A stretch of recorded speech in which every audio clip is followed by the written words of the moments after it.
মদিনার আকাশে সন্ধ্যার নরম আলো, বাতাসে খেজুর গাছের শীতল শব্দ।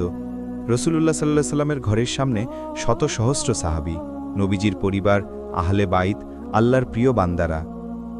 আজ একটি বিশেষ ঘটনা ঘটতে যাচ্ছে। একটি বিয়েবাড়ি, একটি আনন্দের দিন, এবং সেই আনন্দের মধ্যে আল্লাহর পক্ষ থেকে আসছে রহস্যময় এক উপহার। এ কাহিনী সত্যের আলো, ঈমানের সুবাস এবং মা ফাতেমা আরা এর মর্যাদার প্রতি ভালোবাসায় পূর্ণ। মদিনার ফজরের আজান গাঙ্গেন শেষ হয়েছে। রসুলুল্লাহ এর ঘর থেকে নূর ঝরে পড়ছে। ঘরের ভিতর শান্ত পরিবেশ, তবু আজ অন্যরকম। কেন? কারণ আজ কাছের এক আনসার পরিবারের বিয়ের দিন। পুরো মদিনা শহর আগের রাত থেকেই সাজসজ্জায় ব্যস্ত।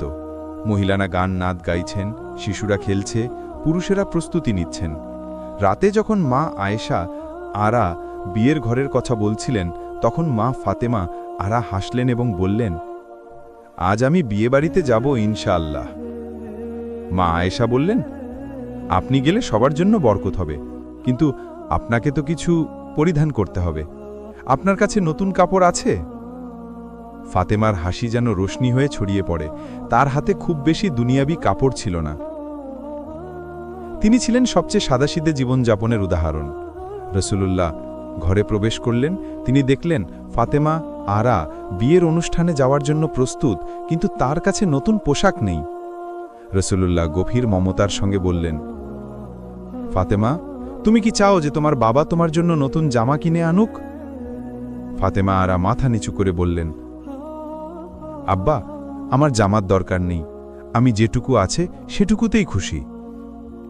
রসুলুল্লাহ এর চোখ ভিজে গেল।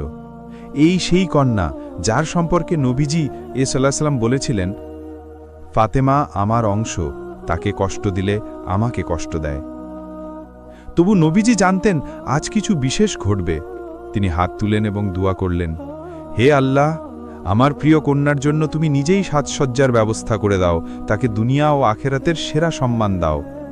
দোয়ার পর ঘর ভরে গেল সুগন্ধে। মৃদু আলো যেন দেয়াল থেকে ঝরতে লাগল। হঠাৎই ঘরটি আলোকিত হয়ে উঠল। নবীজি ও পরিবার অনুভব করলেন এই আলো দুনিয়ার নয়। দরজায় ধীর কোমল শব্দ। নবীজি বললেন, কে? বাইর থেকে উত্তর এলো, আমরা আপনার রবের পক্ষ থেকে আগত ফেরেশতা। ঘরটি কেঁপে উঠল। জিব্রাইল আলাইসাল্লাম, মিকাইল আলাইসাল্লাম, রাফাইল আলাইসাল্লাম, আল্লাহর ৩ মহান ফেরেশতা। জিব্রাইল আলাইসাল্লাম বললেন, হে আল্লাহর রসুল, আজ আপনার কন্যা ফাতেমা জান্নাতি নারীদের মাথার মুকুট, তার জন্য আরশ থেকে পোশাক পাঠানো হয়েছে। মা ফাতেমা আরা বিস্মিত হয়ে দাঁড়িয়ে রইলেন। জিব্রাইল আলাইসাল্লাম তার হাতে একটি কাপড় তুলে দিলেন। ওটি কাপড় কিনা নূরের আলখাল্লা বোঝা মুশকিল। রাফাইল আলাইসাল্লাম বললেন, এটি দুনিয়ার কাপড় নয়, এটি জান্নাতের লিবাসুল নূর, নূরের পোশাক। আল্লাহ নিজ হাতে এটি তৈরি করেছেন তার প্রিয় বান্দির জন্য। ঘর ভরে গেল মখমলি সুবাসে, মিস্কের থেকেও শ্রেষ্ঠ রুহানি ঘ্রাণ। ফাতেমা আরা লজ্জায় বিনয়ে মাটির দিকে তাকিয়েছিলেন। মা আয়েশা আরা বললেন, এই পোশাকের তুলনা দুনিয়ায় নেই, যেন চাঁদের আলো, তারার নূর, জাহান্নামের আগুনও যার কাছে নিভে যাবে। পোশাকটি ছিল সাদা, কিন্তু সাধারণ সাদা নয়, যেন রেশমের মতো নরম কিন্তু নূরের মতো হালকা। হাতের কিনারে সোনালি ঝলমল, কিন্তু ধাতুর নয়, যেন সূর্যের কিরণ। গলায় মুক্তোর মতো ঝরঝরে রেশমি নূর, যার পবিত্রতা এত বেশি যে ঘরের কোণে থাকা খেজুর পাতাও আলোতে ঝিলমিল করতে লাগল। জিব্রাইল আলাইসাল্লাম বললেন, হে আল্লাহর রসুল, জান্নাতে আপনার কন্যার পোশাক হবে এর চেয়েও আসমানি। আজ দুনিয়াতে তাকে সামান্য এক ঝলক দেখানো হল। রসুলুল্লাহ এর চোখে অশ্রু। তিনি বললেন, ফাতেমা, তুমি আমার হৃদয়ের আলো, এই পোশাক তোমার মর্যাদার প্রতীক। ফাতেমা আরা বললেন, আব্বা, আমি তো শুধু আপনার সন্তুষ্টি চাই। ঘরটির পরিবেশ এমন হয়ে গেল যেন আল্লাহর নূরে ভরে গেছে। মা উম্মে সালমা বললেন, ফাতেমা, এই পোশাক পরে যখন তুমি বিয়েবাড়িতে যাবে, সেই ঘরটিও বরকতে ভরে যাবে। তারা সবাই মিলে ফাতেমা আরাকে সাজালেন। চুল বাঁধা হল সাদাসিধেভাবে, কপালে নূরের রেখা। পোশাকের হালকা সুবাসে ঘর ভরে উঠল। আকাশ যেন শান্ত হয়ে দাঁড়িয়ে রইল। মদিনার রাস্তায় যখন মা ফাতেমারা হাঁটতে শুরু করলেন, লোকে তাকিয়ে দেখল, কিন্তু কেউ চোখ তুলে তাকাতে সাহস করে না, কারণ তার চলার সঙ্গে সঙ্গে রাস্তায় আলোক ছড়াতে লাগল। ধুলো ওড়ে না, বরং মাটিও শান্ত, বাতাসে সুগন্ধ। আশেপাশের শিশু পর্যন্ত নীরবে তাকিয়ে থাকে। মহিলারা বললেন, এ কি চাঁদ নাকি ফাতেমা? এক বৃদ্ধা বললেন, আমরা এমন দৃশ্য দেখিনি, তিনি নিশ্চয়ই ফেরেশতাদের বরকত নিয়ে এসেছেন। আনসার পরিবারের বাড়ি মানুষে ভরা, হলে নাচ গান আনন্দ, কিন্তু ইসলামী আদব বজায় রেখে। হঠাৎ দরজা থেকে সাদা নূরের আভা দেখা গেল। প্রথমে সবাই চমকে উঠল, তারপর বুঝল মা ফাতেমা আরা এসেছেন। সবাই উঠে দাঁড়ালো। সব মহিলারা বলল, এসো ফাতেমা, ঘরে বরকত নেমে এলো। জায়গার পরিবেশ বদলে গেল, হাসি আনন্দের সঙ্গে শান্তি মমতার ছোঁয়া। শিশুরা তার কাছে দৌড়ালো। ফাতেমা আরা সবার মাথায় হাত বুলিয়ে দোয়া করলেন। চোখের দেখা যতবার তার পোশাকে যায়, ততবার মানুষের মনে একরাশ নূর নেমে আসে। মা ফাতেমা নববধূর ঘরে গেলেন। নববধূ তাকে দেখে কেঁদে ফেললেন।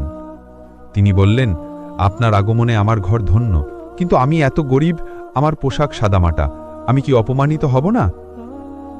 মা ফাতেমারা নববধূকে জড়িয়ে ধরে বললেন, দুনিয়ার পোশাক নয়, মানুষের চরিত্রই আসল সম্পদ।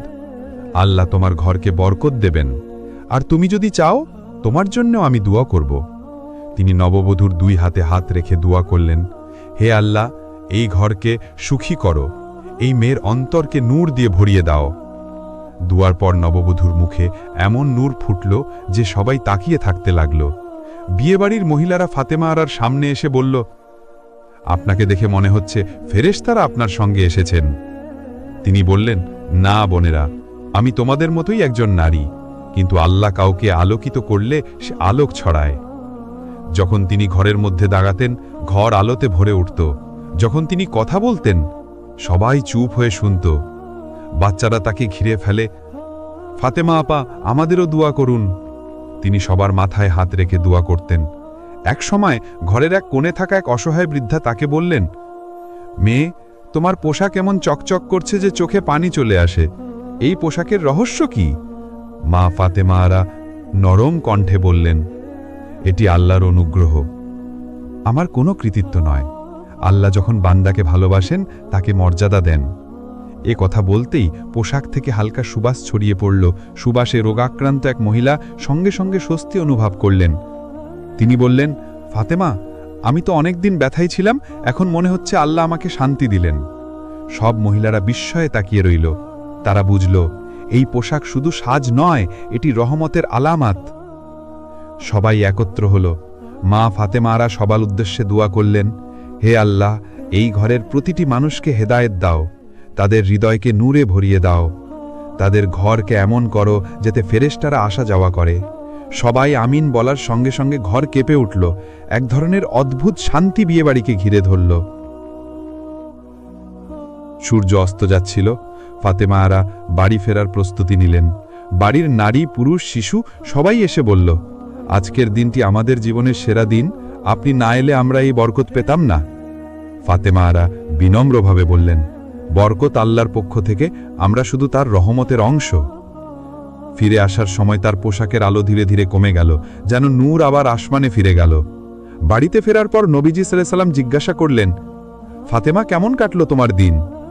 তিনি বললেন, আব্বা, আজ আমি বুঝলাম আল্লাহ যাকে সম্মান দেন, দুনিয়ার মানুষ সেটা নিজ থেকেই সম্মান করে। রাসূলুল্লাহ হেসে বললেন, তুমি জান্নাতি নারীদের সরদার। আল্লাহ তোমাকে যে মর্যাদা দিয়েছেন তা দুনিয়ার চোখে অনেক কম প্রকাশ পেয়েছে। ফেরেশতাদের সুবাস আবার ঘর ভরিয়ে দিল, যেন আমিনের সুর আসমান থেকে আসছে।